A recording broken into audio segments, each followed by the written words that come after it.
everybody. Today we're presenting the paper Participatory Heritage and Community Memories at the Latin Village Market.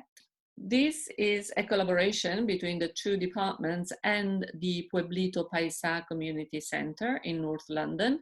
And the aim of the project was to explore a participatory design methodology for culturally diverse urban design, community archives, and the preservation of London's intangible cultural heritage. Our interest when we developed the project in 2018 was to explore the intersection between geographical information science and critical heritage studies in connection to this community in North London. And the view was to prepare the ground for the development of a bigger project that would document and disseminate the intangible heritage of the Latin American community and its everyday heritage practices in and around the Latin Village Market, which occupies the Words Corner building in Seven Sisters in North London. To give you some historical background on the location, this department store is an early Edwardian locally listed building, which was formerly occupied by the Words furnishing stores. It opened in 1901 and soon came to represent Tottenham Smaller's version of Selfridges and other grand stores of the day. Apart from its architectural merits, the building has an emblematic presence in the area.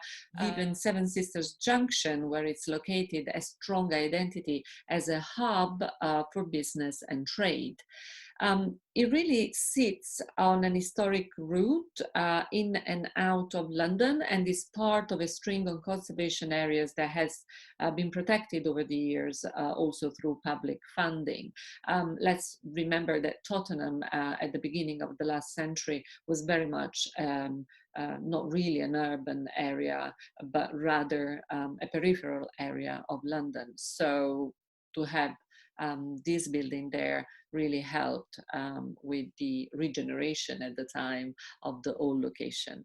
The store traded until 1972, and a year later was acquired by Transport for London, as it sits literally above the Seven Sisters Underground station.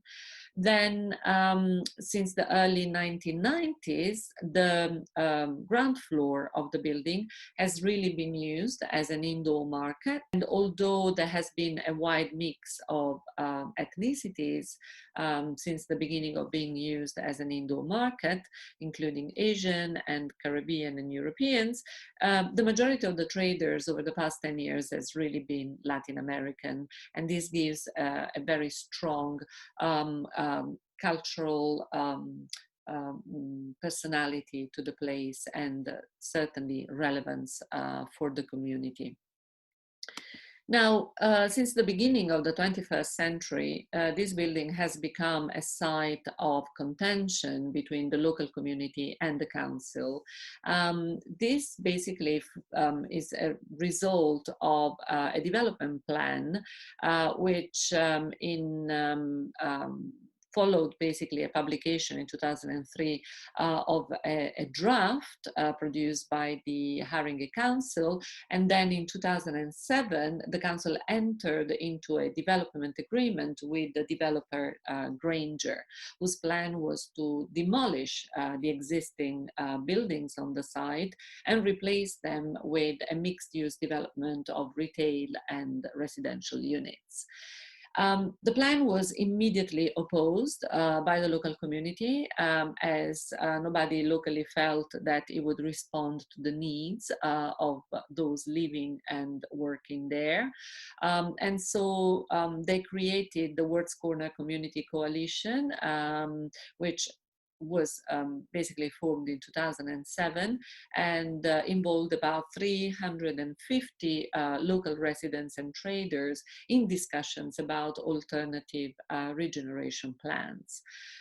Since then, the Words Corner Community Coalition has campaigned for the preservation of the building and the indoor market to be really retained and improved, and has mounted a legal challenge against Granger's plans, which led in 2010 to the Court of Appeal quashing the planning permission.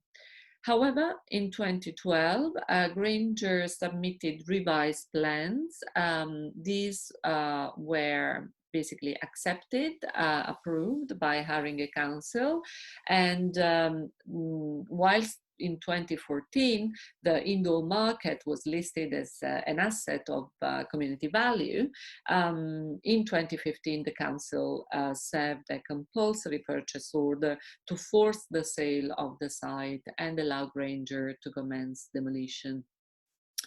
Having said that, the legal fight of the local community is still taking place, and even if the market is currently closed due to COVID-19 measures, the community is still fighting to return back in the market and in general retain the space and the activities there.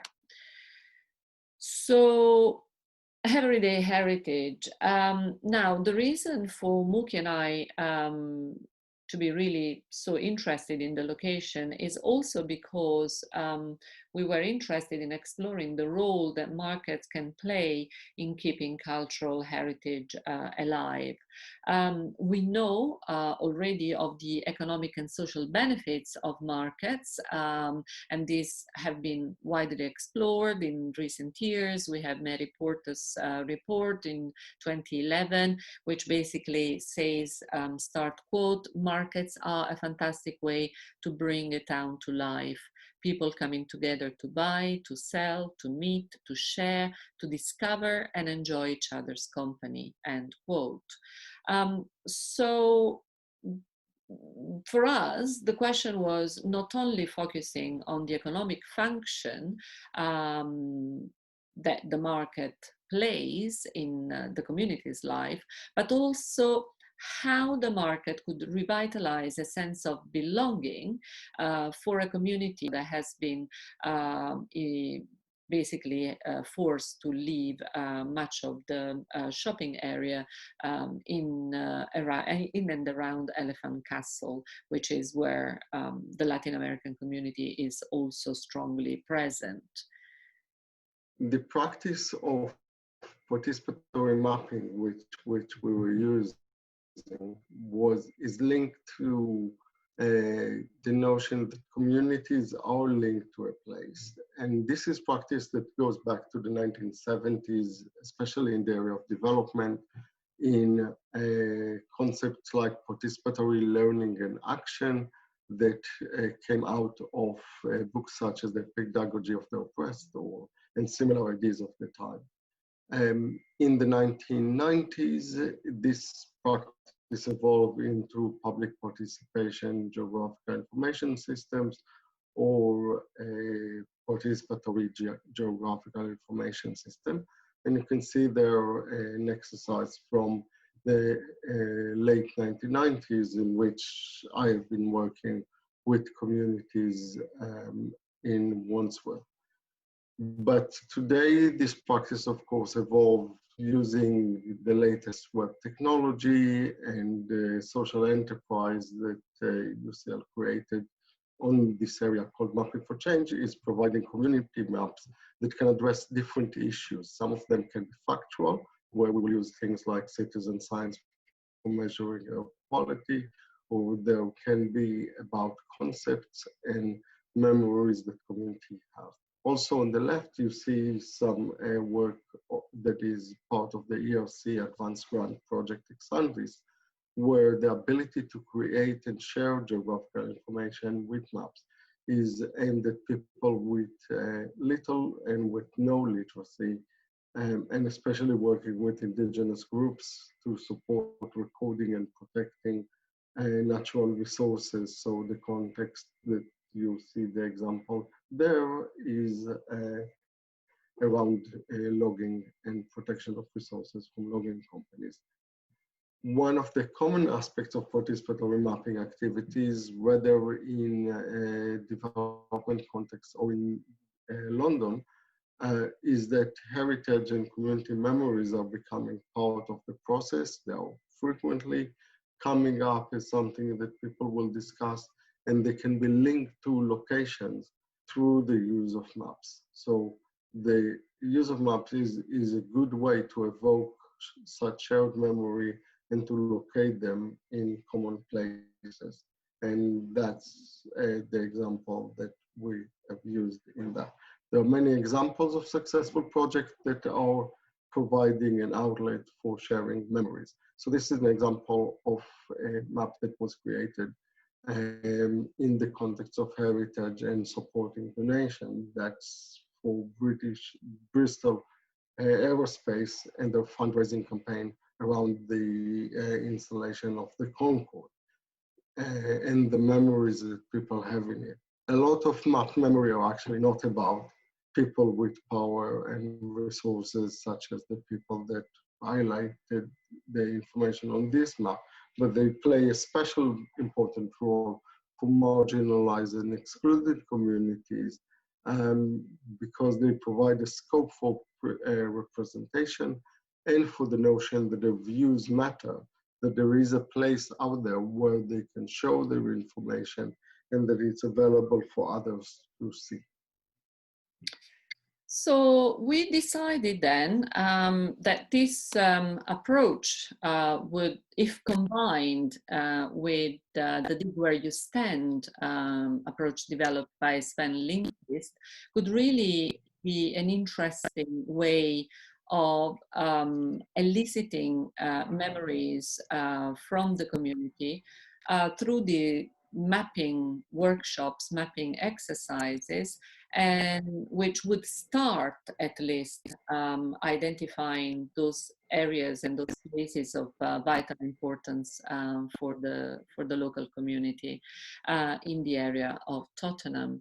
Our idea was also to stimulate somehow independent research activity within the community, and in fact, following the workshops that we developed as part of the project, local community members applied for funding to the Heritage Lottery Fund successfully, stimulated precisely by the activities that they developed with us to look more specifically at their everyday cultural practices. So basically what we did in May and July 2018 was to develop this initial pilot where, as you can see, 26 members, this is just a section, but 26 members of the local community sat around the table and literally explored their cultural memories of the place with us in connection to their intangible heritage, and discussing with us the way in which it is experienced in the everyday life of the market and the areas nearby. Bueno, el venir aquí me hace recordar mucho también a Colombia. Yo soy del Valle del Cauca y aquí se escucha mucha música también de allá. Entonces nosotros nos caracterizamos por ser muy bullosos y muy alegres también. Entonces todo eso lo conecta uno con su cultura. Yo tengo 2 hijas que nacieron aquí y mi hija, la mayor, tiene 17 años y lo bonito de ella es que ella no dice que es británica, sino que ellas dicen todas 2 que son colombianas porque lo llevan en la sangre también y a mis hijas les encanta y siempre quieren ir a Colombia, es para disfrutar del clima, de la comida, de todo lo que nos identifica, porque eso se los he enseñado. También el idioma, que es importante, siempre enseñarles idioma nuestro a nuestros hijos, porque de esa manera ellos se van a sentir siempre unidos con nuestras familias y pueden también comunicarse con las personas que ellas puedan conocer más de nosotros. y no perder esas raíces que tenemos tan bonitas. So to conclude, we realized that actually the impact of the activity was quite significant for the local community. The participants found the activities meaningful and moving. The workshops also gave them an opportunity to discuss with us participatory mapping and co-design. And so for us, this was important in terms of understanding the role that these methodologies can have in working with local communities and exploring their heritage.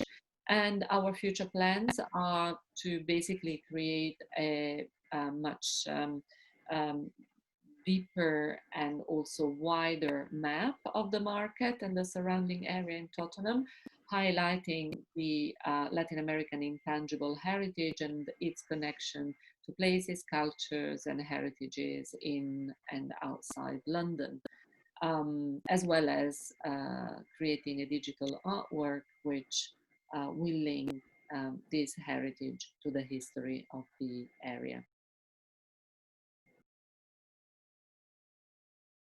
Thank you. Thank you. Thank you.